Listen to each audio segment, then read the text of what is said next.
So last time we were talking about the future of man.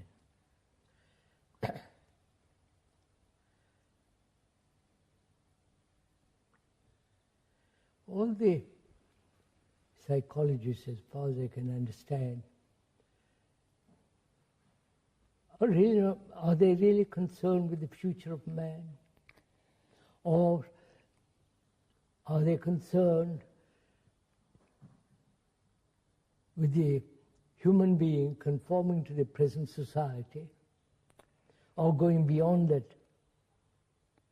Well, I think that most psychologists evidently want the human being to conform to this society, but I think some psychologists, some of whom will be listening to us, are thinking of going beyond that to transform the consciousness of mankind. Can the consciousness of mankind be changed through time?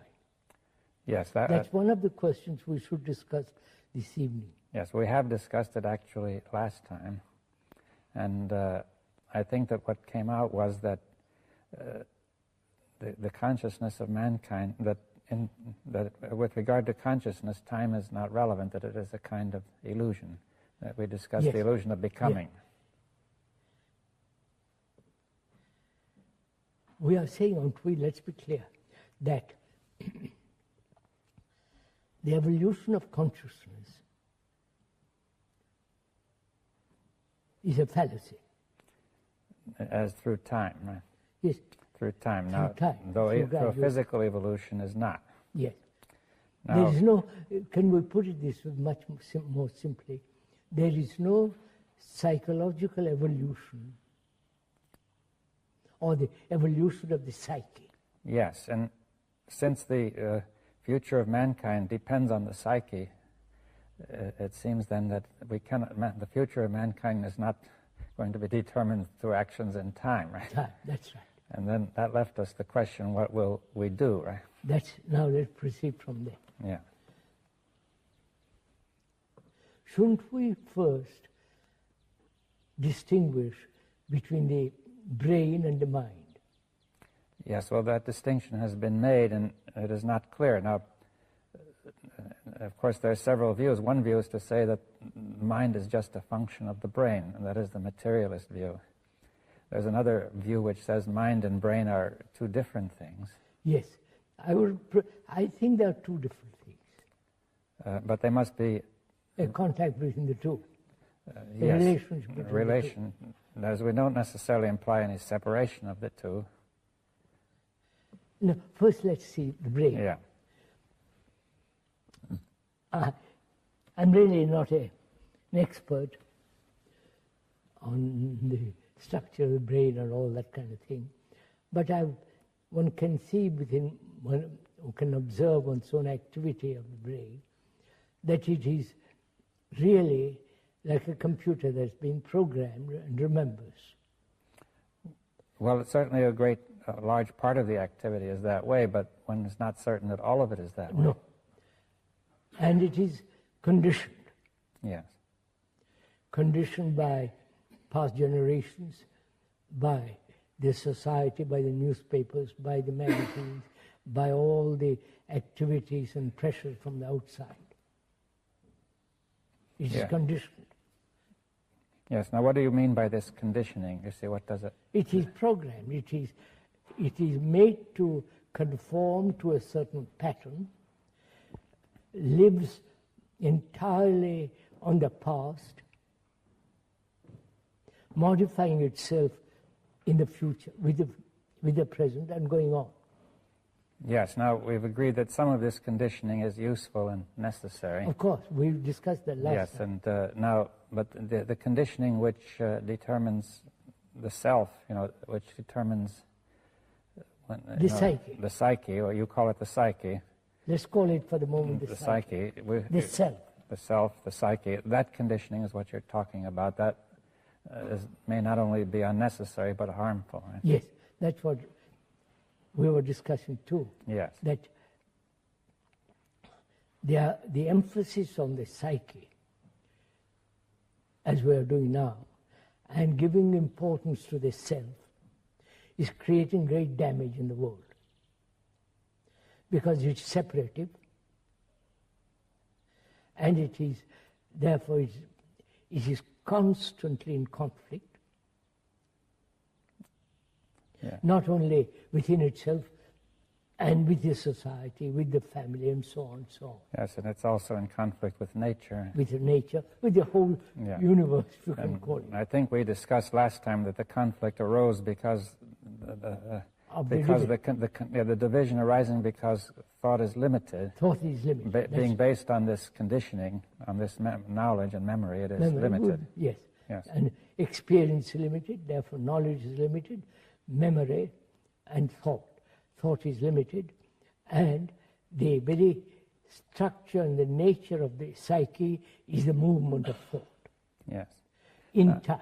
Yes. Now I'd like to ask a question. When you discuss the movement of thought, it doesn't seem clear to me what is moving. You see, I discussed the movement of my hand. That is a real movement. It's clear what is meant. But now when I discuss the movement of thought, it seems to me we're discussing something which is a kind of illusion, because you have said becoming is the movement of thought. Becoming is entirely core. And that, therefore, if you say thought... That's what I mean, the movement in becoming. But that movement you're saying is in some way illusory, aren't you? Yes, of course. Of course. But it's rather like the movement on the screen, which is projected from the screen, from the camera. Yes. And we say that there's no objects moving across the screen, but the only real movement is the turning of the projector. Now, can we say that there's a real movement in the brain which is projecting all this, which is the conditioning? So that's what I want to find out. Let's discuss that a bit. Yeah. We both agree or see that the brain is conditioned.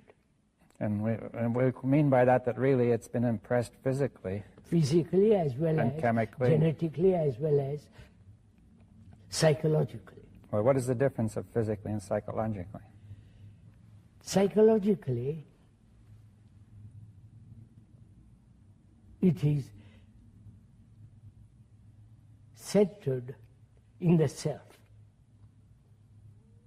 Right? Yes. And the constant assertion of the self is the movement, is the conditioning. Yes, but insofar as we experience it, that's an illusion, right? We said that's an illusion. But there is some real movement happening inside. Say the brain, for example, is doing something. It's been conditioned physically and chemically. Chemically, yes. And something is happening physically and chemically when we are thinking of the self, right? Are you asking rather, the brain and the self are two different things? No, I'm saying the self is the result of conditioning the brain. Yes. And the self is conditioning the brain. Yes, but does the self exist? No. But the conditioning of the brain, as I see it, is involving with an illusion which we call the self. That's right. Can that conditioning be dissipated? Yes. That's the whole question. Yes, and it really has to be dissipated in some physical and chemical and neurophysiological sense, right? Yes. And now the first reaction of any scientific person would be, it looks unlikely that we could dissipate it by the sort of thing we are doing. You see, some scientists might feel, well, maybe we will discover drugs or new genetic changes or deep knowledge of the structure of the brain, and that way we could perhaps hope to do something. I think that idea might be current among some people. Will that change the human behavior? Well, why not? You see, I think some people believe it might. Which means, that's the whole point. It might. Yeah. Which means in the future. Yes. It would take time to discover all this. In the meantime, man is going to destroy himself. Well, they might hope that he'll manage to do it in time. You see, because they could also criticize what we're doing, saying the same point, saying what good can it do? You see, it doesn't seem to affect anybody, and certainly not in time to make a big difference. You see, See, that's a question that would arise. Suppose, for the sake of argument, that we too have very clear about it. Yeah. In what way does it affect humanity? Mankind. And will it affect mankind in time to really save? Certainly not. Obviously not. Well, then why should we be doing it? Because this is the right thing to do. Independently. Independently. It has nothing to do with reward and punishment. Or with goals. Yes. As you do the right thing, even though we don't know what the outcome will be, right? That's right. Now you're saying that there is no other way, right?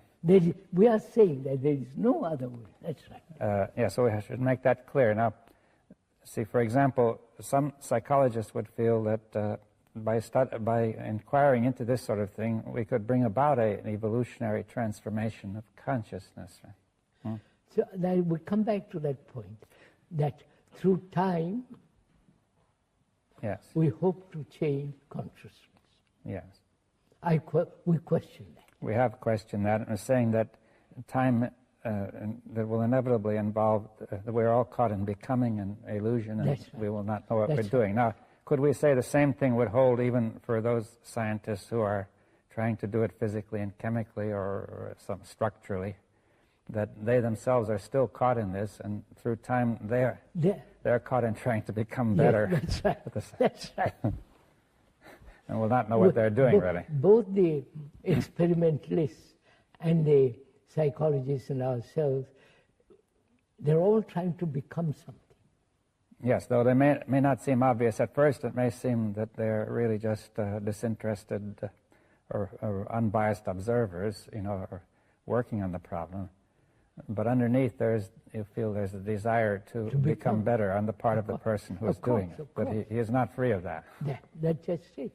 They are not free of that. And that desire will give rise to self-deception and illusion and so on. So where do we come? Where are we now? That any form of becoming is an illusion. And the becoming implies time. Time, for the psyche to change, we are saying time is not necessary. Yes. Now, that ties up with the other question of the mind and the brain. Now, see, the brain clearly is to be understood as an activity in time, as a physical, neurochemical, complex process. I think the mind is separate from the brain.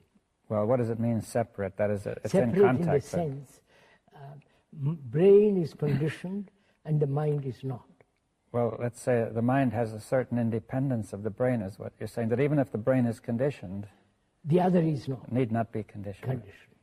Now, on what basis do you say that?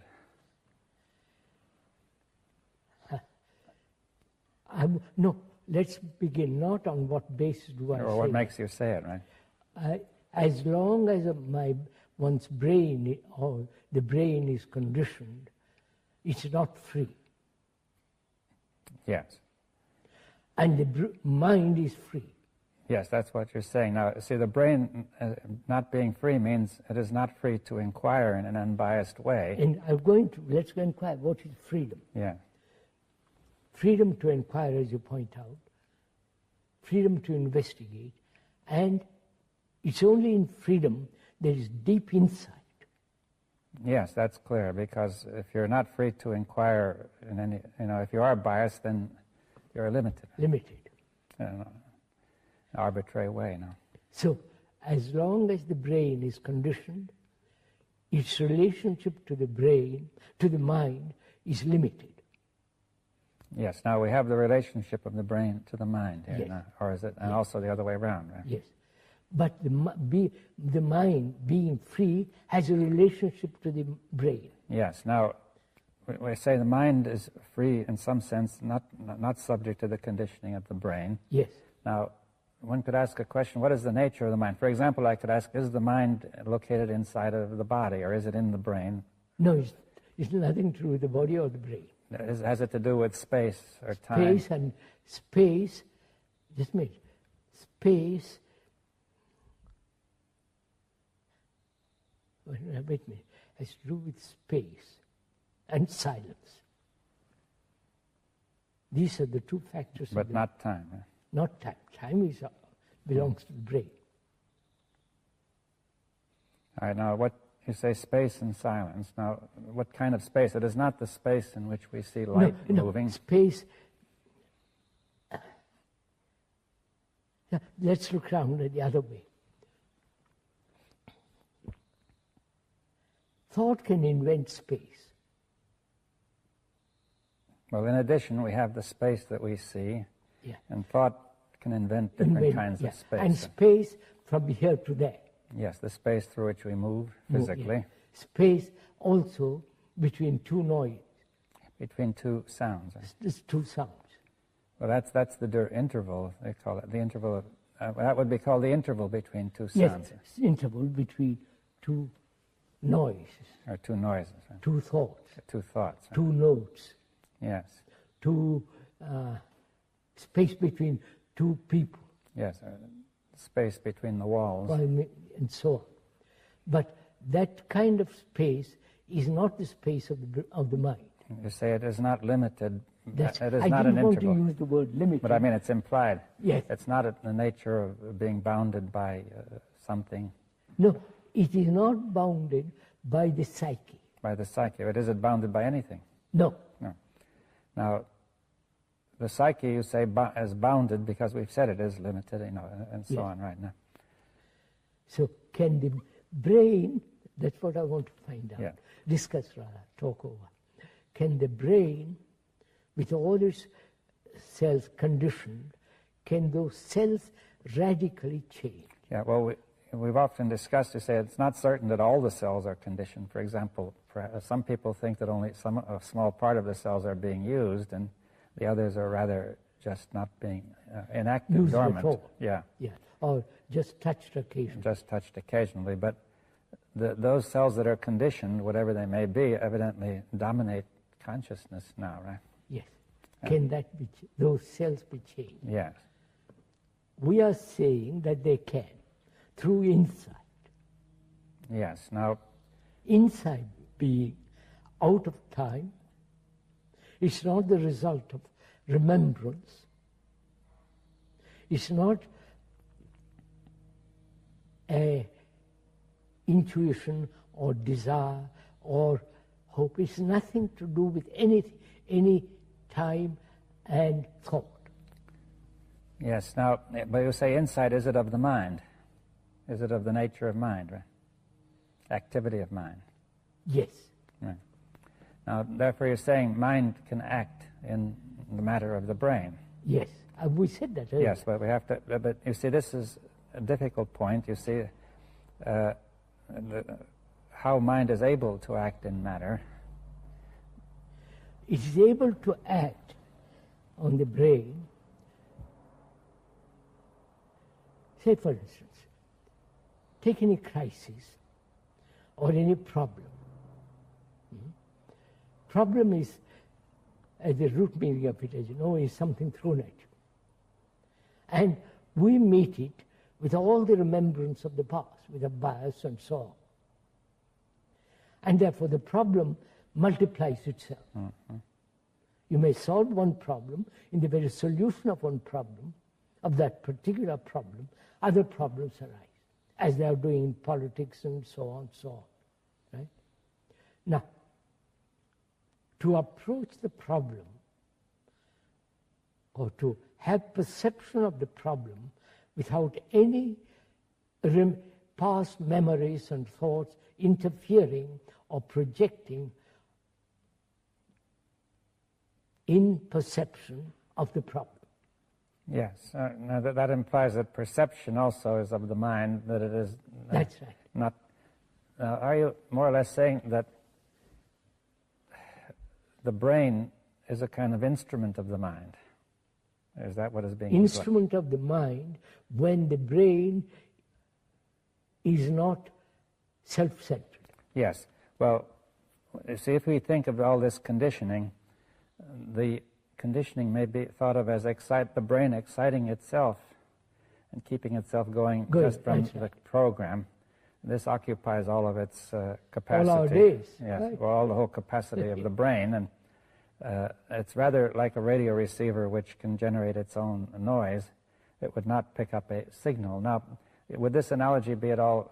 not it's quite. not very good, but... Not very. You see, sir, would you go into this a little bit? Experience is always limited. Right?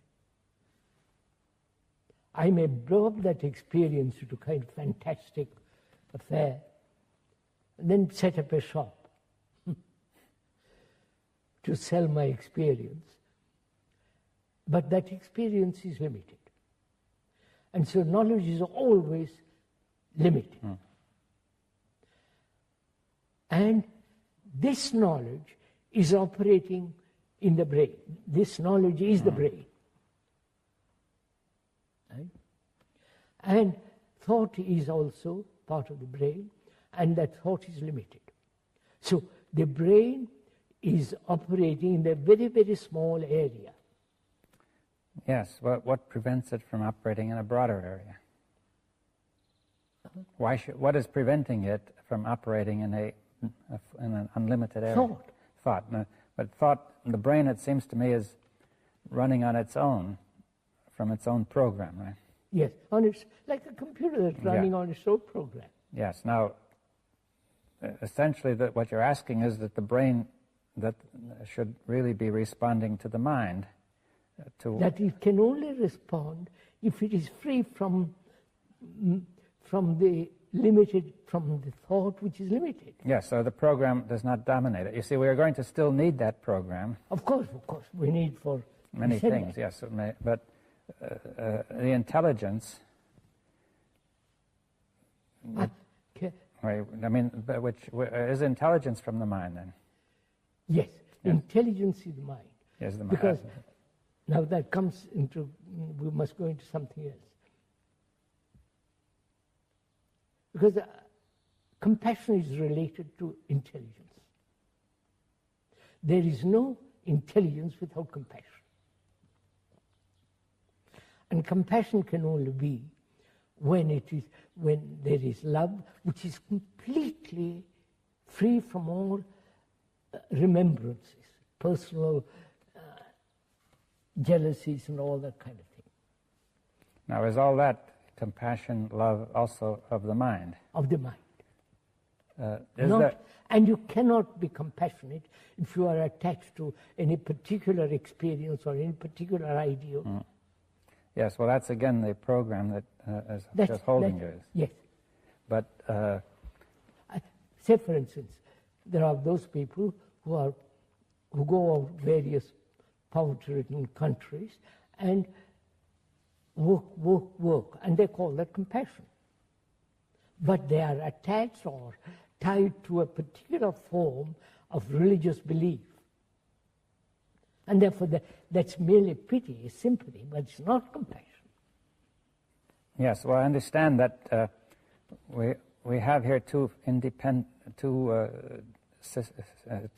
things which can be somewhat independent. There's the brain and the mind, though they make contact. Now then, intelligence and compassion, we say, come from beyond the brain. Now then, I would like to go into the question of how they are making contact, you see. That is... contact can only exist between the mind and the brain when the brain is quiet. Yes, that's the condition for making it. That's the requirement for making it. Now then, the brain has got to be quiet. Now, quiet is not a trained quietness. Not a self-conscious, meditative desire for silence. It's a natural outcome of understanding one's own conditioning. Yes, and one can see that if the brain is quiet, then it can, you could almost say it can listen to something deeper, right? Deeper, that's right. Then if it is quiet, it's related to the brain. Yes. Then to the mind. Then the mind can function through the brain. Now, I think that it would help if we could see, with regard to the brain, whether it has any activity which is beyond thought. You see, for example, one could ask, is awareness part of a function of the brain? As long as awareness in which there is no choice, I'm aware. And in that awareness, I choose. Yes, well, I think that may cause difficulty. You see, what is wrong with choice? Choice means confusion. It's not obvious just from the word. You see that. Of course, to choose between two things. Yeah, now I could choose whether I buy Yes, one thing or I another. can choose between this table and that table. Or choose the colors when I buy Yes, the table. this better table. That's not. That apparently need not be confused. Huh? If I choose which color I want, I don't see why that has to be confused. There's nothing wrong. Yeah, now. There's no confusion there. Yeah, but the choice about the psyche, it seems to me, is where the confusion is. We are talking about the psyche. Yeah, one tends to, the language tends to carry you away, you see. Yeah. And we're talking of the psyche that chooses. Yes, that chooses to become, really. Yeah, chooses to become, and also choice exists where there is confusion. Yes, well, you're saying out of confusion, the psyche makes a choice to become one thing or another, right? That being confused, it tries to become something better. Right? And choice implies a duality. Yes, but now it seems at first sight we have another duality you've introduced, which is the mind and the brain. No, that's not a duality. Yeah, well, that's important to get clear. That's not a duality. Yes, what is the difference? All right, let's take a very simple example. Human beings are violent. And this has been, non-violence has been projected by thought. And that is the duality, the fact and the non-fact. Well, you're saying there's a duality between a fact and some mere projection which the mind makes. The ideal and the fact. Yes, and the ideal is unreal and the fact is real. That's it. The ideal is not actual. Yes, that's it, not actual. And you say the division of those two you call duality, but why do you give it that name? Yeah. Because they're divided. Well, at least they appear to be divided. Divided, and we are struggling, as all, say for instance, the totalitarian communist ideals and the democratic ideals, they are the outcome of thought and so on, which is limited, and this is creating havoc in the world. Yes, so there's a division which has been brought in, but I think we were discussing in terms of we're dividing something which cannot be divided, right? We're trying to divide the psyche. Right? Violence cannot be divided into non-violent. Yeah, and the psyche cannot be divided into violent and non-violent. That is, it is what it is. It is what it is. So if it's violent, it cannot be divided into a violent and a non-violent part. Right? So that's very good. So can we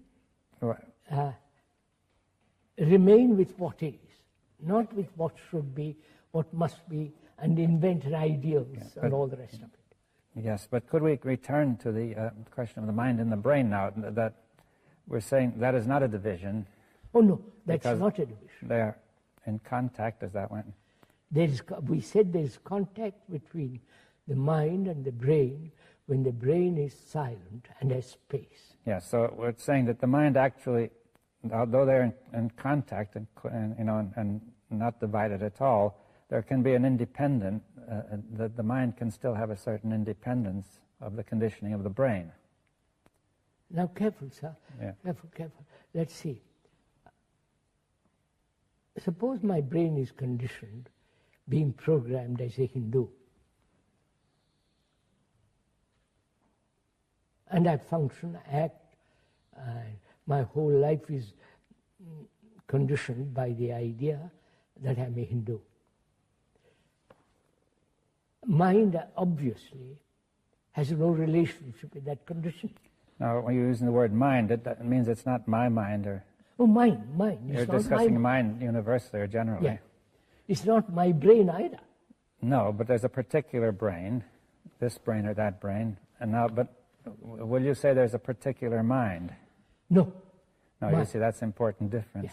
They're saying mind is really universal. Mind is universal, if you can use that word. Yes, or unlimited, or yes. Undivided. It is not polluted by thought. But, see, I think for most people, at least there will be a difficulty saying, how do we know anything about this mind? I only know my mind is the first feeling, right? You cannot call it your mind. You only have your brain, which is conditioned. You can't say it's my mind. Yes. Well, whatever is going on inside, I feel is mine. It's very different from what's going on inside somebody else. No, I question whether it's... At least that seems different at first I sight. question whether it is different. What's going on inside me as a human being and you as another human being. We both go through all kinds of problems, suffering, fear, anxiety, loneliness, and so on, so on. Yeah. We have our dogmas, beliefs, superstitions, and everybody has this. Well, we'll say it's all very similar, but still it seems each one of us is isolated from the other. By thought. Thought is created that I am different from you. Yes. Because my body is different from you. My face is different from you. So we carry that same, we extend that same thing into the psychological area. Yes, we've discussed that. But now, if we say, all right, that division is an illusion, perhaps, now then... no, not perhaps. No, let's say it is. It's an illusion, all right, now, although it is not obvious when a person first looks at it. Of course. Now then, and we say mind... Not only, in reality, even brain is not divided, because we're saying that we're all not only basically similar, but really connected, right? And then we say beyond all that is mind, which has no division at all. It is unconditioned. Yes, it would almost seem to imply then that insofar as a person feels he is a separate being, he has very little contact with mind, right? Absolutely, quite right. That's you say has no mind. That's why it's very important to understand. Not the mind, but my conditioning. Mm-hmm. Then whether that my conditioning, human conditioning, can ever be dissolved. That's the real issue. Yes. I think that, still the mind, we won't call it the mind, but a human being considers always what is the meaning? See, I think we want to understand the meaning of what is being said. You see, that we have a mind that is universal, that is in some kind of space, you say? Or is it its own space? It is not in me or in my brain. But it has a space. It lives in space. It lives in a space, right? And silence. And silence, but it's the space of the mind, right? It's not a space like this space. No. And that's why we said space is not invented by thought. Yes. Now, is it possible then to perceive this space when the mind is silent? Or to be in contact with it? Not perceive. When the brain is. Let's see. You're asking a question whether the mind can be perceived by the brain. Or at least somehow be aware, an awareness or a sense. Yes. And we are saying yes, through meditation. You may not like to use that word. Well, I don't mind. I think it is possible to bring about, she said that's a difficult thing. When we use the word meditation, it's generally understood there is always a meditator meditating. The meditation is really an unconscious process. It's not a conscious process. Well, and how are you able to say that meditation takes place then if it's unconscious? It is taking place when the brain is quiet. Well, you mean by consciousness all the movement of thought? Yes, movement of thought. With feeling, desire, will, and all that goes with it, right? But there's a kind of awareness still, isn't there? Oh, yes. Yes. See, it depends what you call awareness. Yes. Awareness of what? I don't... possibly awareness of something deeper, I don't know.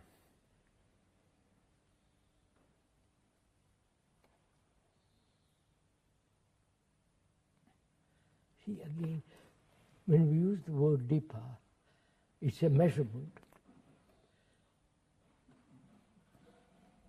I know, how would you? Well, let's not use that, but let's say that some kind of, the brain is not, see, there's a kind of unconsciousness which you're simply not aware of at all. A person may be unconscious of some of his, his problems, his conflicts. Let's go at it a little bit more. If I do something consciously, it's the activity of thought. Yes. Right? Yes, it's thought reflecting on itself. It's the activity of thought. Now, if I consciously meditate, practice, do all this kind of what I call nonsense, then you are making the brain conform to another series of patterns. Yes, it's more becoming. It's more of becoming, that's right. Yes, you're trying to become better. There is no illumination by becoming. You can't be illumined, if I can use that word, by saying I'm going to be a chief. Yes, but now it seems very difficult to communicate something which is not conscious, you see that. That's the difficulty. But it's not just being knocked out, or a person is unconscious if he's knocked out too, but you don't mean that. No. Or under anesthetic, or. No, let's put it that way. Conscious meditation, conscious activity to control thought, to free oneself from conditioning, is not freedom. Yes, I think that's clear, but now it becomes very unclear how to communicate what else, you see that. Wait a minute, how can I tell, you want to tell me what lies beyond thought? Or when thought is silent. Quite silent. What words would you use? Well, I suggested the word awareness, or what about the word attention? I don't know. Attention is better for me. Yes.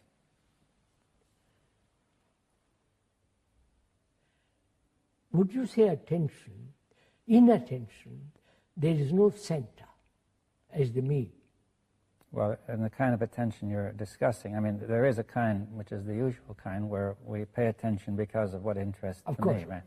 Attention is not concentration. Yeah, that is concentration. But now, we're discussing a kind of attention without this me present, which is not the activity of the conditioning. Not the activity of thought. Yeah. In attention, the thought has no place.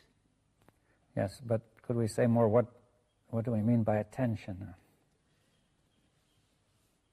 Now, would the derivation of the word be of any use? It means stretching the mind towards something. Would that help? No.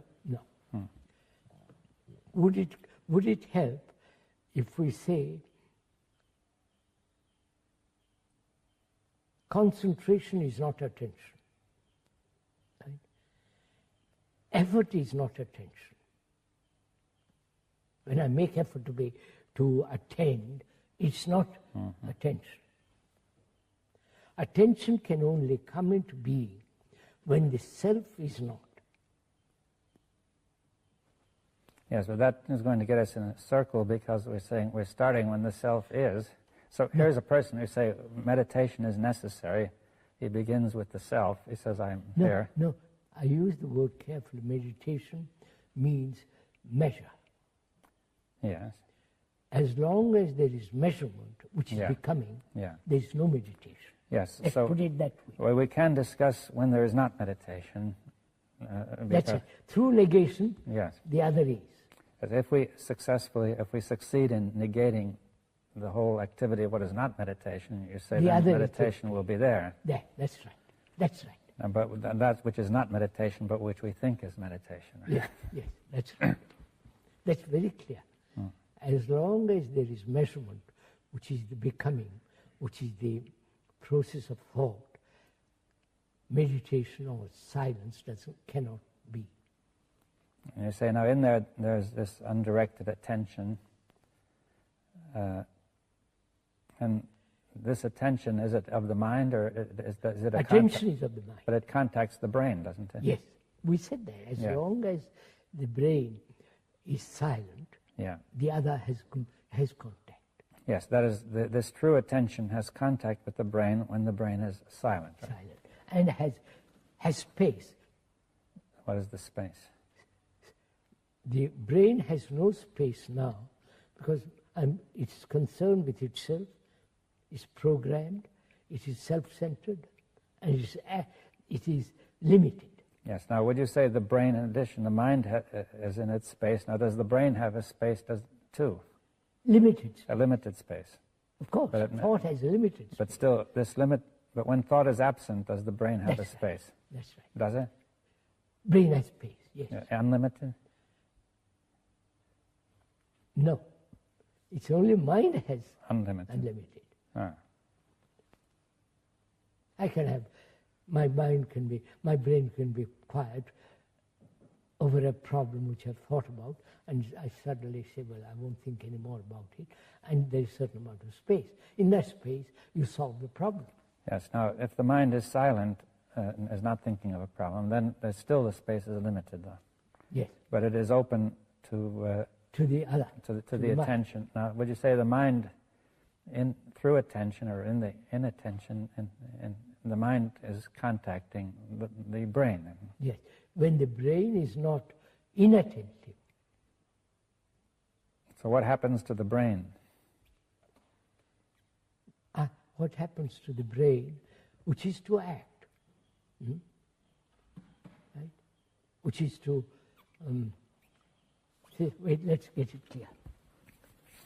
We said intelligence is born out of compassion and love. That intelligence operates when the brain is quiet. Yes. Does it require operate through attention? Of course. Yes. So attention seems to be the contact. Attention. Is the contact. Attention, as we said too, attention can only be when the self is not. Yes. All right. Now, you say that the love and compassion are sort of the ground far, and out of this comes intelligence. The intelligence through attention. Functions through the brain. And this intelligence. So let's say there are two questions. One is the nature of this intelligence, and the second is what does it do to the brain? You see. Yes. So let's see. That is, we must again approach it negatively. Love is not jealousy and all that. Love is not personal, but it can be personal. Well, then it's not what you're talking about. Yes. Love is not my country, your country, my God, I love my God. No, it's not that. Well, if it's from universal mind.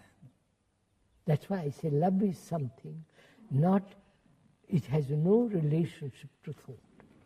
Yes, and to particular, it does not start in the particular brain, right? Originate in the particular brain. Right? It's not my love. Yes.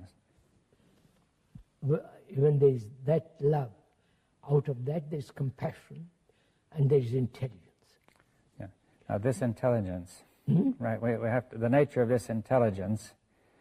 That is what this intelligence is able to, if I could use the word understand deeply. I don't feel what. No, not understand. Well, what's something? Wait, let's look at it. Let's see. What will it do? Does it perceive? Through perception it acts. Yes.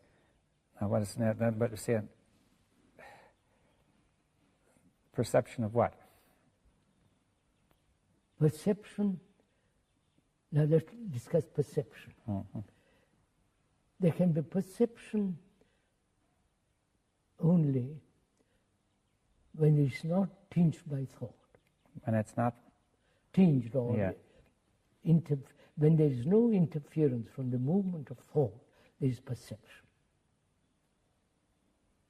which is direct insight into a problem. Yes. Now, or into human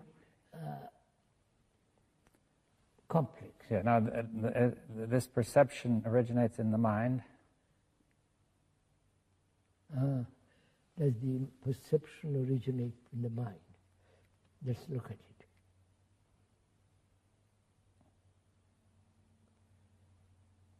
Yes, when the brain is quiet. Yes. Now, but what is, we use the words perception and intelligence. Now, how are they related, or what is their difference? Between perception and intelligence? Yes. None. No.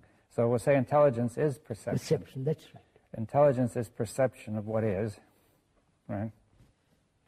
And through attention, So there's contact. Let's take a problem, and it's probably easier to understand.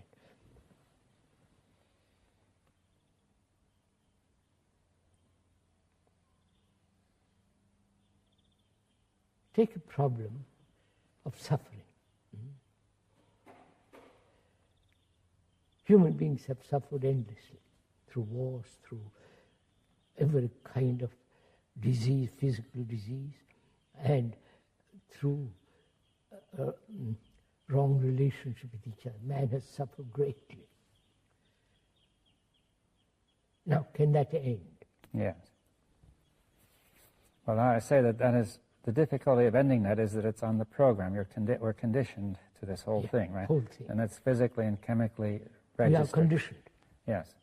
Now, that has been going on for centuries. Yes, so it's very deep in some way. Very, very, very deep. Now, can that suffering end? Yes, and it cannot end by an action of the brain, because the brain is caught in this suffering, Of course and it cannot take an action toward its own suffering. Of course it cannot. Thought cannot end it. Yes, because thought has created it in any way it is unable to get hold of it. Yes, thought has created the wars, the misery, the confusion, and thought has become prominent in human relationship. Well, you see, I think that people might agree with that and still think that thought might still, as thought can do bad things, it could do good things. You see, No, I think thought cannot do good or bad. It's thought. It cannot get hold of this. The thought cannot get hold of this suffering. That is, this suffering being in the physical conditioning of the brain and chemical. Thought has no way of knowing what it is. Even you see it. I mean, I lose my son, and but I mean, by thinking, I don't know what's going on inside me. I can't change the suffering inside because I don't. Thinking will not show me what it is. Now you're saying maybe there's an intelligence. But after all, we're asking, can suffering end? That's a problem. Yes, and it's clear that thinking cannot do it. No. Thought cannot do it. No. All right, now, because that's the point. We've got if you have an insight into it. Yes, now this insight will be the action of the mind, through intelligence and attention. When there is that insight, intelligence wipes away suffering. Yes, now you're saying that therefore there is a contact from mind to matter which removes the whole physical chemical structure which keeps us going on with suffering. In that ending, there's a mutation in the brain cells.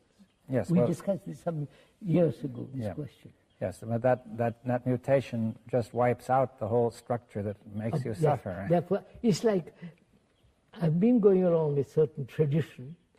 I suddenly change that tradition. There is a change in the whole brain, which has been going north, and now it goes east. There is a yes, well, of course, this is a radical notion from the point of view of traditional ideas in science, because if we accept that mind is different from matter, then it's hard. People would find it hard to say that mind would actually. Mind, after all, sir, would you put it? Mind is pure energy. Well, we could put it that way. But say matter is energy too. Yes, therefore, matter is limited. Thought is limited. Yes, well, but we're saying that the pure energy of mind is able to reach into the limited energy of matter. Yes, that's right. And change the limitation. Yes, to remove some of the limitation. That's right. When there is a deep issue or problem, or a challenge which you are facing. Yes, so we have thought, yes, so, and we would also add that all the traditional ways of trying to do this cannot work, because it hasn't worked. Well, that's not enough. We have to say, because people still might hope it could. You see, it cannot actually. It cannot. Because thought cannot get at the basis of its own physical, chemical basis in the cells and do anything about those cells. Yes, sir. We've said that very clearly. Thought cannot bring about a change in itself. Yes, and yet practically everything that mankind has been trying to do is based on thought. Right? Thought. And there is a limited area, of course, where that's all right, but we cannot, therefore, as we said, we're discussing before, do anything about the future of mankind from the usual approach. So look, that's what when you listen to the politicians who are so very active in the world, they are creating problem after problem. And to them, thought is the most important thing, ideals. Well, nobody, generally speaking, nobody can even know of anything else. You see that? Exactly. We are saying the only instrument which is thought is worn out, except in certain areas. Well, it never was adequate except in those areas. I mean, of course. But and man has always been in trouble, as far as we can remember, as far as history goes, right? Yes, sir. Man has always been in trouble, turmoil, fear. We mustn't reduce all this to an intellectual argument. But as human beings, facing all the confusion of the world, can there be a solution to all this? Yes, well, and that comes back to the question. I'd like to repeat that it seems here there are a few people, who are talking about it and perhaps meditating and so on, but how is that going to affect this vast current of mankind? Probably very little. But see, I think... Why do you raise, will it affect? It might or it might not. It might not. It might or it might not. Might not. Yes. But then one puts that question, then what's the use of it? Yes, that's the point, that I think there's an instinctive feeling that makes one put the question. Yes. I think that's a wrong question. But it's a wrong question. You see, that is, the first instinct is to say, what can we do to stop this tremendous catastrophe? Yeah. But if each one of us, whoever listens, sees the truth of this, the thought in its activity, both externally and inwardly, has created terrible mess, great suffering, then one must inevitably ask, is there an ending? Is there an ending to all this? If thought cannot end it, what will? Yes. What is the new instrument that will put an end to all this misery? See, there is a new instrument, which is the mind, and so on and so on. Yes. Which is intelligence. But you see, the difficulty is also people won't listen to all this. They have come to definite conclusions, both the scientists and the ordinary layman like us. They won't listen. Yes, well, that is the sort of point I had in mind when I said that a few people don't seem to have much effect. I think, after all, few people have changed the world. Hitler was whether good or bad, that's not the point. But he didn't change it fundamentally. No, he changed the world superficially. Yeah. The revolution of the Bolsheviks, the communists, has changed, but they come to the same pattern again. Physical revolution has never changed psychologically human state. Well, do you think it's possible that say a certain number of brains coming in contact with mind in this way will be able to have an effect on mankind which is beyond just the immediate obvious effect of their communication? That's right. I mean, obviously, whoever does this may communicate in the ordinary way, and that have a small effect. But now this is a possibility of something entirely different, right? See, I've often thought about how do you convey to all this rather subtle and very complex issue, how do you convey all this to a person who is steeped in tradition, who is conditioned, and won't even take time to listen, to consider? Yes, well, that is a question. You see, one point you could say is that this conditioning cannot be absolute, an absolute block, or else there would be no way out at all. But the conditioning may be thought to have some sort of yes, permeability. I mean, after all, the Pope won't listen to it. But the Pope has tremendous influence.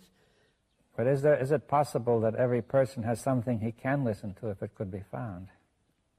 If he takes little patience, yeah. Who will listen? The politicians won't listen. The yeah. idealists won't listen. The totalitarians won't listen. The deeply steeped religious people won't listen. So perhaps, sir, that's the whole point. So-called ignorant person, not highly educated and conditioned in his professional career, money, the poor man who says, I'm suffering, please let's end that. Well, but he doesn't listen either, you said. He wants to get a job, Yeah, of course. He said, feed me first. We have been through all this for the last 60 years. The poor man won't listen, the rich man won't listen, the learned won't listen, and the deeply dogmatic religious believers don't listen. So that perhaps it's like a wave in the world. It might catch somebody. I think it's a wrong question to say, does it affect? Yes, all right. We say that brings in time, and that's becoming, it brings in the psyche in the process of becoming again. But if you say it must affect mankind. Well, but are you proposing that it affects mankind through the mind directly rather than... Yes, yes. That we're taking very seriously this... It may not show immediately in action. Yes, you're taking very seriously what you said, that the mind is universal and is not located in our ordinary space. Yes. Is not separate. It is not... You see, sir, there is a danger in saying this. Mind is universal. That's what some people say, the mind. Mm-hmm. And it's become a tradition. Well, you can turn it into an idea, of course. Yeah, of course. That's just the danger of it. That's what I'm saying. Yes. But what you're saying is that, really the question is, we have to come directly in contact with this to make it real, right? That's it. They can only come into contact with it when the self is not, to put it very, very simply. And therefore, when the self is not, there is beauty, there is silence, space, then that intelligence which is born of compassion operates through the brain. It's very simple. Yes. But would it be worth discussing, the self, the question of how, since the self is active, I know, widely. But that's our long tradition of many, many, many centuries. Now, is there some aspect of meditation which can be helpful here when the self is acting? See, suppose this person says, "Okay, I'm caught in the self, but I want to get out, but I want to know, what shall I do?" You see that I won't use the words "what shall I do," but I mean, what do you say? That's very simple. Is the observer different from the observed? Well, suppose we say, yes, it appears to be different. Then what? No, is that an idea or an actuality? No, wait, what do you mean? Actuality is when there is no division between the thinker and the thought. Yes, but suppose I say ordinarily one feels the observer is different from the observed. I say we begin there. I will begin there. I shall look at it. Are you different from your anger, from your envy, from your suffering? You're not. Yes, at first sight it appears that I am. You see that I might try to control it, right? And not or justify you are that. It. Yes, how will I see that I'm that? You are your name. You are your form, body. You are all the reaction and actions. You are the belief, you are the fear, you are the suffering and pleasure. And all. You are all that. Yes, but the first experience is that I am here first, and that those are properties of me. They're my qualities, which I can either have or not have. I might be angry or not angry. I might have this belief or that belief. Contradictory, you're all that. But you see, it's not when you say I am that, do you mean that I am that and cannot be otherwise? No. At present, you are that. It can be totally otherwise. Yes, okay. So I am all that, rather than saying, as I usually do, that I'm looking at those qualities. That's it. At least that I, the observer, I admit that I am anger, but I feel that I, as the observer, am not anger, but I'm an unbiased observer who is looking at anger. Of course. Now you're telling me that this unbiased observer is the same as the anger he is looking at. Of course. Of course. Like I analyze myself, and the analyzer is the analyzed. Yes, he's biased by what he analyzes. Of course. So if I watch anger for a while, I can see that I am very biased by the anger. Yes. And so at some stage I say, okay, I am the same. I am one with that anger, right? Not I am one with it, you are. I am. But that anger and I are the same, right? Yes. Not one. Observer is the observed. And when there is that actuality exists, you have really eliminated altogether conflict. Conflict exists when I am separate from my quality. Yes, that's because if I believe myself to be separate, then I can try to change it. But since I am that, it's that trying to change itself and remain itself at the same time. Right. That's right. But when the quality is me, the division has ended. Right? Yes, well, when I see that the quality is me, then there's no point to the whole thing. No, right? no. Right. What happens before the quality is not me? Yes. Then in that there is conflict, either suppression, escape, and all the rest of it, which is a wastage of energy. When that quality is me, there is all that energy which has gone, which has been wasted, is there to look, to observe. But why does it make such a difference to have that quality being me? I'm showing you. Yes. Well, it makes a difference when there is no division between the quality and me. Yes, but when there's no perception of a difference, that's right. Then the mind does not try to fight itself. Yes. Yes. If there's an illusion of a difference, the mind must be compelled to fight against itself. Yes. The brain. The brain fights against itself, right? That's right. And on the other hand, when there's no illusion of a difference, the brain just stops fighting, right? Fighting, and therefore you have the tremendous energy. Yes, it's the brain's natural energy is released. Yeah. And when there is, which means energy means attention. Yes. Well, you say the energy of the brain allows for attention. For that thing to dissolve. Yes. Well, wait a minute, because we said before attention was a contact of the mind and the brain. Now, but the brain must be in a state of high energy. That's right. To allow that contact. Right. That's the same thing. Yes. I mean, a brain which is low energy cannot allow that contact. But most of us are low energy because we are so conditioned.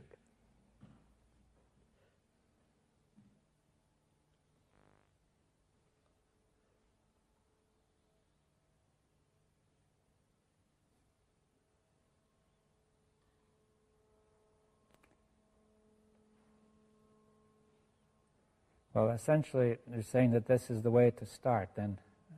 Yes, sir. Start simply. Yes. Start with what is, what I am. That's why self-knowledge is so important. Self-knowledge is not an accumulated process of knowledge which then looks at. It's a constant learning about oneself. Yes, well, if you call it self-knowledge, then it's not knowledge of the kind we talked about before, which is conditioning. That's right. Knowledge conditions. But you're saying that self-knowledge of this kind is not conditioning. But why do you call it knowledge? Is it a different kind of knowledge? Yes. Knowledge conditions. Yeah, but now you have this self-knowledge. Self-knowledge, which is to know and to comprehend oneself, to understand. Oneself is such a subtle, complex thing, it's living. But you're essentially knowing yourself in the very moment in which things are happening, to know what's happening. rather than store it up in memory. Of course. And that can only be in my through reactions. I begin to discover what I am, what my, and so on, so on. I think we better. Right?